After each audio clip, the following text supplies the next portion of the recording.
TGIF, it's Friday, the 17th day of February, 2023. Your podcast brought to you today by Cowboy State Daily and WYDOT.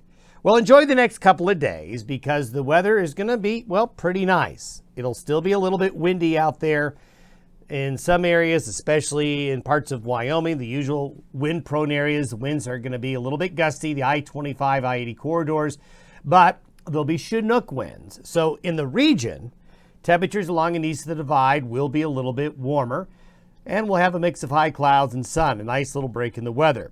Now, there's a quick shot of mountain snow that'll be rolling through the northern Rockies and part of the central Rockies Saturday night and the Sunday. It won't be much, but there will be in places like Jackson, Yellowstone, the central and northern mountains of Wyoming, southern Wyoming, northern Colorado, into Idaho, northern Utah, a quick shot of snow in the higher terrain late Saturday night into Sunday morning, and some colder weather behind it. Then there's another shot of mountain snow developing during the day Monday night into Tuesday, with some snow showers and colder weather on the plains.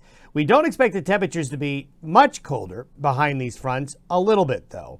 Then late Tuesday into Wednesday, an Arctic surge is coming. Confidence is pretty high that we are going to see another round of sub-zero temperatures. This Arctic wave next week looks pretty darn impressive, considering, we're going to be into deeper into that third week of February, where these Arctic surges get a little bit less frequent. But boy, we could see these Arctic temperatures in some areas go all the way into March.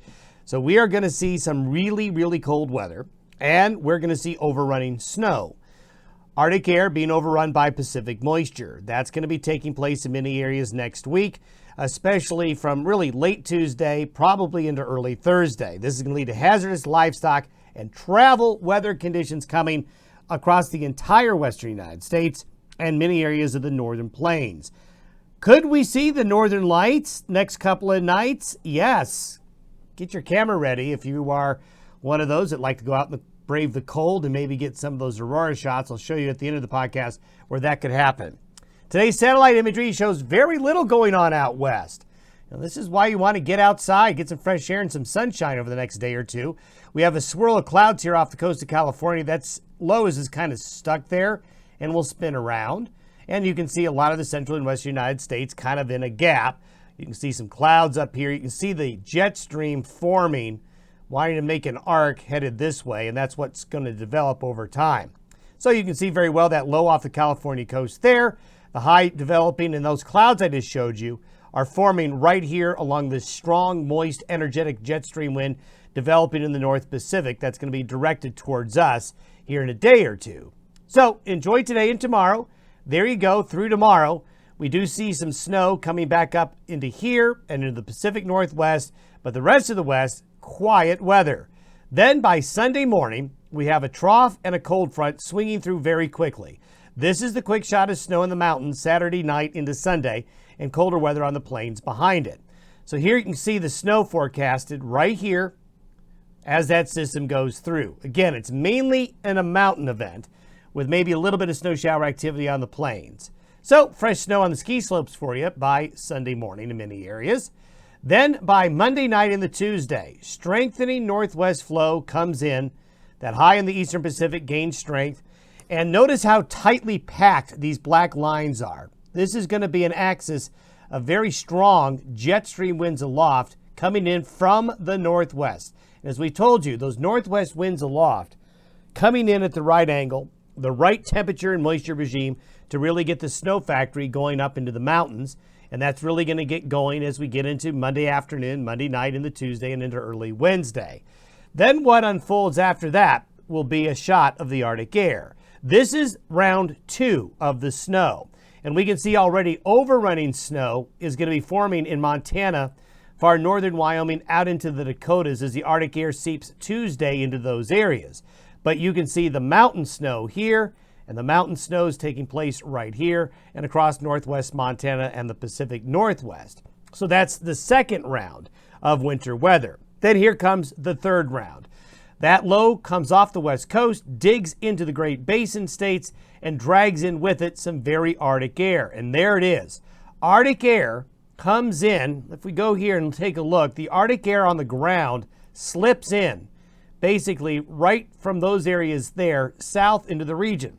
And you can see the temperature anomaly getting past I-70 by Wednesday afternoon.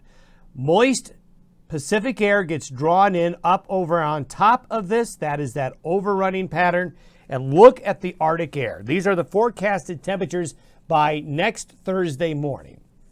There is a lot of agreement in the trends, long range, and all the modeling of this Arctic air getting down and along and east of the divide before the low comes through. So that sets up the overrunning event, and we see sub-zero temperatures by Thursday morning all the way to Denver, pushing out across the plains. So we're rivaling January and December type temperatures right there. And when you take a look at the wind chill values, wind chills will be very cold. This is why livestock interests late Tuesday, Wednesday, into Thursday of next week, especially in Montana, Wyoming, the Dakotas, Nebraska, and parts of northern Colorado, need to be prepared for some pretty harsh winter conditions during that time frame. This is the third round of snow. I'm not adding the first two coming on through.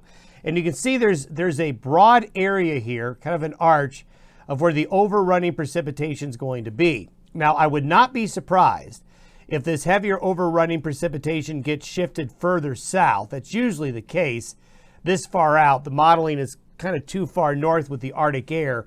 So what will happen is that axis somewhere along and north and south of this line is where the heavier snow is going to be in that overrunning situation. So there's going to be significant snow coming over that Arctic boundary and with that Arctic boundary and those Arctic temperatures.